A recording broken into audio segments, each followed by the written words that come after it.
Hello my dear student, welcome back to Aryan classes. Aryan ક્લાસીસમાં તમારું હાર્દિક સ્વાગત કરું છું. મારા દરેક વાલા વિદ્યાર્થીઓને હું આ પેપર માટે ખુશી વ્યક્ત કરું કે દુઃખ વ્યક્ત કરું, કેમ બેન આવું બોલો છો, સમજાવું છું. ચલો, આજના વિડીયોની અંદર આપણે વાર્ષિક પરીક્ષા 2025 ધોરણ 9 અને વિષય સામાજિકનું પેપર સોલ્યુશન જોવાના છીએ. અને આ પેપર બનાસકાંઠા શાળા વિકાસ સંકુલ એટલે કે બનાસકાંઠા જિલ્લાનું છે. અને તારીખ તમે જોઈ શકો છો 15/4/2025 એટલે કે મંગળવાર, એટલે કે આજનું લેટેસ્ટ પેપર છે. આજે બનાસકાંઠામાં ધોરણ 9 વિષય સામાજિકનું પેપર લેવાઈ ગયું. હવે દરેક મારા વાલા વિદ્યાર્થીને કહેવાનું કે મને બહુ ખુશી છે અને બહુ દુઃખ પણ છે. કેમ બેન આવું કહો છો? એટલા માટે કહું છું કે વિદ્યાર્થીઓ, આજે પેપર છે, આજે પેપર પૂછાઈ ગયું છે. એ પેપર તમે જોઈ શકો છો કે જે નમૂનાનું પ્રશ્નપત્ર છે ધોરણ 9નું સામાજિક વિજ્ઞાનનું, જે નમૂનાનું પ્રશ્નપત્ર છે એ નમૂનાનું પ્રશ્નપત્ર બેઠું એક પ્રશ્ન આઘા પાછો નથી. મતલબ તમે એવું સમજી લો કે નમૂનાનું પ્રશ્નપત્ર જે છે એ જ આ પેપર છે, એવું તમે સમજી લો. એટલે મને એક વાતે ખુશી થાય છે કે જે વિદ્યાર્થીઓ મારા નમૂનાના જેટલા પ્રશ્નપત્રો મેં અપલોડ કર્યા છે ધોરણ 9ના, એ જોઈને ગયા હશે. સામાજિક વિજ્ઞાનનું પેપર તમે જોઈને ગયા છો તો તમારે કોઈ ટેન્શન લેવાની જરૂર જ નથી. તમે બેઠા 24માંથી 24 ગુણ લાવી જ દેશો. પણ દુઃખ એટલા માટે થાય છે કે અમુક વિદ્યાર્થીઓ નમૂનાના પ્રશ્નપત્ર કદાચ નથી પણ જોતા, એના લીધે ક્યાંક એમના માર્ક્સ નહીં પણ આવ્યા હોય, એમને પેપર હાર્ડ બી લાગ્યું હશે. એટલા માટે હું કહું છું. એટલે દરેક વિદ્યાર્થીને, હજુ બનાસકાંઠાના જે વિદ્યાર્થીઓ છે, તમારે હજુ જે પેપર બાકી છે તો એના નમૂનાના પ્રશ્નપત્ર હું આપણી ચેનલમાં અપલોડ કરું છું, તો પ્લીઝ એ કરી નાખજો. ચલો આગળ વધવું છે, ફટાફટ વિભાગ એ ઉપર જઈએ છીએ. ચલો, વિભાગ એ તમારો 24 ગુણનો છે. વિભાગ એની અંદર સૌથી પહેલાં તમને વિકલ્પો આપેલા છે, તમારે યોગ્ય વિકલ્પ પસંદ કરવાનો છે. પ્રશ્ન નંબર 1 છે, ઈસ્ટ ઇન્ડિયા કંપનીનું સૈન્ય શક્તિશાળી હોવા છતાં નવાબના સૈન્યને પરાજય આપવાનું સરળ ન લાગતા રોબર્ટ ક્લાઇવે કઈ યોજના બનાવી હતી? તો રોબર્ટ ક્લાઇવે દગાખોરીની યોજના બનાવી હતી. કઈ યોજના બનાવી હતી? દગાખોરીની યોજના બનાવી હતી. ચાલો, પ્રશ્ન નંબર 2, મેં સ્વતંત્ર આંદોલન દરમિયાન જાહેર કરેલું કે સ્વરાજ્ય મારો જન્મસિદ્ધ અધિકાર છે અને તેને હું લઈને જ જંપીશ. આ વાક્ય કોણ બોલે છે? તો આ વાક્ય બાળ ગંગાધર તિલક બોલે છે. વિદ્યાર્થીઓ, ખાસ તમને કહું છું, પ્રશ્નનો ક્રમ પણ આઘા પાછો નથી કર્યો. જેવું નમૂનાનું પેપર છે, એક પ્રશ્ન જે છે એ બેઠા કોપી પેસ્ટ, મતલબ તમે એવું સમજી લો કે આ નમૂનાનું પ્રશ્નપત્ર છે. વિશ્વાસ ના આવતો હોય તો એકવાર વિડીયોની નીચે ડિસ્ક્રિપ્શનમાં લિંક આપેલી છે, ત્યાં જઈને તમે પહેલાં નમૂનાનું પ્રશ્નપત્ર જોઈ લો અને એની સાથે આ પેપરને સરખાઈ લો, તમને ખ્યાલ આવી જશે. વિભાગ એમાં તો કોપી પેસ્ટ છે. વિભાગ BCD મેં ચેક કર્યો નથી, પણ એમાં તો કોપી પેસ્ટ છે. એકવાર જોઈ લેજો તમે પ્લીઝ. એટલે હજુ કહું છું, નમૂનાના પ્રશ્નપત્ર હજુ પેપર બાકી હોય તો નમૂનાના પ્રશ્નપત્ર પહેલાં કરી લેજો. ચલો, પ્રશ્ન નંબર 3 છે, સ્વતંત્રતા મળ્યા બાદ ભારતના તત્કાલીન ગૃહપ્રધાન તરીકે કોની નિમણૂક થઈ હતી? તો સ્વતંત્રતા મળ્યા પછી સરદાર વલ્લભભાઈ પટેલની નિમણૂક થઈ હતી. ચલો, પ્રશ્ન નંબર 4, ભારતમાં કેવા પ્રકારની લોકશાહી છે? તો ભારતમાં સંસદીય લોકશાહી છે. પ્રશ્ન નંબર 5, જો માર્ગ વન વે જાહેર કરેલો હોય તો તમે શું કરશો? જે દિશામાં વાહન પ્રતિબંધિત હોય તે દિશામાં ન જવું જોઈએ. ઓકે, ચાલો ત્યાંથી આગળ જઈએ છીએ. હવે તમને અહીંયા ખાલી જગ્યા પૂછી છે, તો ખાલી જગ્યાની અંદર યોગ્ય વિકલ્પ પસંદ કરવાનો છે. પ્રશ્ન નંબર 6માં કીધું છે, અસહકાર આંદોલનના ભાગરૂપે અંગ્રેજી શિક્ષણ છોડી તેના સ્થાને રાષ્ટ્રીય શાળાની સ્થાપના થઈ. તે સમયમાં ગાંધીજી દ્વારા ખાલી જગ્યા વિદ્યાપીઠની સ્થાપના ગુજરાતમાં કરવામાં આવી હતી. ગાંધીજીએ ગુજરાતની અંદર ગુજરાત વિદ્યાપીઠની સ્થાપના કરી હતી. જે વિદ્યાપીઠની સ્થાપના કરી હતી એનું નામ જ આપી દીધું હતું ગુજરાત.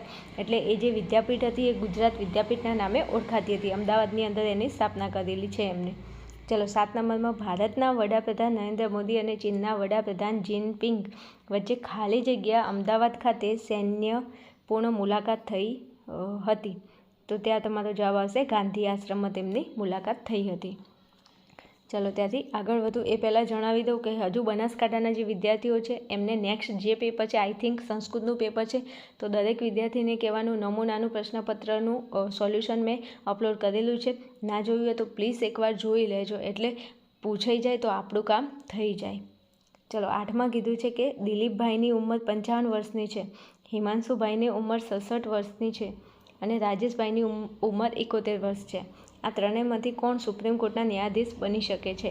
તો અહીંયા જો, આમની ઉંમર છે 67, આમની છે 71. અને ન્યાયાધીશ બનવા માટેની ઉંમરની જે મર્યાદા છે એ આ બંને કરતાં વધારે છે, પણ આ જે ભાઈ છે એમની ઉંમર મર્યાદા ઓછી છે. એટલે દિલીપભાઈ જે છે એ આપણો જવાબ આવે છે. દિલીપભાઈ છે તે ન્યાયાધીશ બની શકે છે. ચલો 9માં કીધું છે ઋતુ પ્રમાણે બદલાતી આબોહવા એટલે ખાલી જગ્યા પ્રકારની આબોહવા કહેવાય છે. તો ત્યાં આપણો જવાબ આવશે મોસમી આબોહવા. ચલો પ્રશ્ન નંબર 10. મધ્યપ્રદેશ રાજ્યના પાટનગર ભોપાલ ખાતે આવેલ યુનિયન કાર્બાઇડ કારખાનું જંતુનાશક દવાઓનું ઉત્પાદન કરતું હતું. ઉત્પાદન પ્રક્રિયામાં ખાલી જગ્યા નામનો એક ઝેરી વાયુ વપરાતો હતો. તો તે આપણો જવાબ થાય છે મિક વાયુ. કયો વાયુ? મિક વાયુ. મને બહુ ખૂબ ખુશી થાય છે જે વિદ્યાર્થીઓ પેપર જોઈને ગયા હશે નમૂનાનું એમને મજો પડી ગયો હશે. અને જે વિદ્યાર્થી મારો આ વિડીયો જોઈ રહ્યો છે પ્લીઝ જરા મને કોમેન્ટમાં જણાવો તમારું આ પેપર કેવું ગયું, તમે નમૂનાનું પ્રશ્ન જોયું હતું કે નહોતું જોયું, પ્લીઝ મને કોમેન્ટની અંદર જણાવશો. ચલો વિધાનો ખરા છે કે ખોટા છે તે તમારે જણાવવાનું છે. તો પ્રશ્ન નંબર 11 છે ભારતીય બંધારણ 26મી નવેમ્બર 1950ના દિવસે પસાર કરવામાં આવ્યું હતું. તો આ વિધાન તદ્દન ખોટું છે. કેમ? ભારતીય જે બંધારણ છે ભારતનું એ 26 નવેમ્બર 1949ના રોજ પસાર કરવામાં આવ્યું હતું અને 26 જાન્યુઆરી 1950ના રોજ એનો અમલ કરવામાં આવ્યો હતો. એટલે આ વિધાન ખોટું છે. ચલો 12માં કીધું છે હેબિયસ કોર્પસ એટલે બંદી પ્રત્યક્ષીકરણ. તો આ વિધાન સાચું છે. ચલો 13માં કીધું છે સમુદ્ર સપાટીથી ઊંચે વધે તેમ તો તાપમાન વધે છે. તો આ વિધાન કેવું છે? ખોટું છે. ચલો 14માં કીધું છે અસમનું કાઝીરંગા એ હામુર માટેનું અભયારણ્ય છે. તદ્દન ખોટી વાત છે. તો આ વિધાન ખોટું છે. ચલો 15માં કીધું છે જો તમે પંજાબની મુલાકાત લેશો તો ત્યાંના મુખ્ય ખોરાક તરીકે મેદુવડાનો સ્વાદ ચાખશો. વિધાન ખોટું છે. કેમ? ભાઈ પંજાબની અંદર ક્યાંથી મેદુવડા આવે? પંજાબ ક્યાં આવ્યું? એ ઉત્તર ભારતમાં આવ્યું. મેદુવડા દક્ષિણ ભારતમાં ફેમસ છે. પંજાબની અંદર લસ્સી પંજાબી ડીશ વખણાય છે હે ને. હા તો પછી ચલો ત્યાંથી આગળ જાઉં છું. તો ફટાફટ આપણે જોડકા જોડી દઈશું. એમાં પ્રશ્ન નંબર 16 છે. 16માં તમને કીધું છે બંગાળનું વિભાજન કોને કર્યું હતું? વાઇસરોય લોર્ડ કર્ઝને કર્યું હતું. તો અહીંયા આવશે સી. ચલો અહીંયા સી આવશે. 17માં કીધું છે હોટલાઇન. તો હોટલાઇન એ ક્યુબાની કટોકટી છે. તો ત્યાં જવાબ આવશે એ.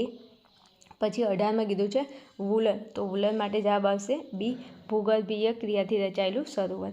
ચલો પછી છે પાઇન દેવાદાર. તેમાં જવાબ આવશે હિમાલયના ઊંચા ઢોળાવ. અને 20માં છે લાલ લાઇટ.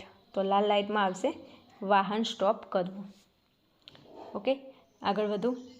ચલો પછી તમને સરસ મજાના 1-2 વાક્યમાં તમારે જવાબ આપવાના છે. એમાં 21માં કીધું છે કે સંયુક્ત રાષ્ટ્રોએ 10 ડિસેમ્બર 1948 દિનને કયા દિવસ તરીકે ઉજવવામાં આવે છે? તો ત્યાં તમારો જવાબ આવશે માનવ અધિકાર દિન તરીકે ઓળખવામાં આવે છે. ઓકે ચલો પછી 22માં કીધું છે અત્યારે લોકો છત્રી અને રેઇનકોટનો ઉપયોગ કરી રહ્યા છે. તો ભારતમાં કઈ ઋતુ અનુભવાતી હશે? ઓબ્વિયસલી ઓફકોર્સ આ તો કોઈ કહેવાની વાત છે. વર્ષા ઋતુ, ચોમાસું, તમારે જે લખવું હોય લખી શકો. વર્ષા ઋતુ હોય તો જ આપણે છત્રી લઈને જઈએ ને. નહીં તો પોપટલાલની જેમ રોજ થોડું કોઈ છત્રી લઈને જતું હોય. હા તો પછી ચલો પછી 23માં કીધું છે ભારત સરકારે નવી રાષ્ટ્રીય વન નીતિ ક્યારે જાહેર કરી છે? તો ઈસવીસન 1988ની અંદર કરી છે. ચલો પછી 24માં નંબરનો જે પ્રશ્ન છે સ્ટોપ લાઇન એટલે શું? તો જરા થોભવું એવો એનો કંઈક અર્થ થાય છે. આ પ્રશ્ન મેં સરસ મજાનો સમજાયેલો છે. જરા ચેકઆઉટ કરી લેજો નમૂનાના પ્રશ્નપત્રમાં. સમજ્યા? મારા ઘર લઈ જાઓ. ચલો અહીંયા વિભાગ બી આપેલો છે. તો વિભાગ બીની અંદર સરસ મજાના પ્રશ્નો પૂછેલા છે જે તમે અહીં જોઈ શકો છો. સ્ક્રીનશોટ લેવો હોય તો લઈ શકો છો. ચલો આગળ વધીએ. વિભાગ સી છે. આ વિભાગ સીની અંદર પ્રશ્નો પૂછેલા છે. વર્સેસની સંધિ. ચલો ત્યાંથી આગળ વધું છું. ફટાફટ પ્રશ્નો તમે જોઈ લેજો. વિભાગ ડી આપેલો છે. વિભાગ ડીની અંદર તમને ચિત્ર આપેલું છે ને એના ઉપરથી જો તમને પ્રશ્ન જે કીધો છે એ તમારે લખવાનું છે. ઓકે ચલો આ પ્રશ્નો છે થોડા એકવાર જોઈ લેજો. અને હજુ કહું છું જે વિદ્યાર્થીઓને હજુ તમારું જે નેક્સ્ટ પેપર છે એના માટે પ્લીઝ સૌથી પહેલાં તમે નમૂનાનું પ્રશ્નપત્ર કરી લેજો. ઓકે એટલે આપણને અફસોસ ન થાય જો પૂછાઈ જાય તો એમ. ચાલો મળીશું નેક્સ્ટ વિડીયોમાં. ત્યાં સુધી જોતા રહેશો આધ્યાન ક્લાસીસ.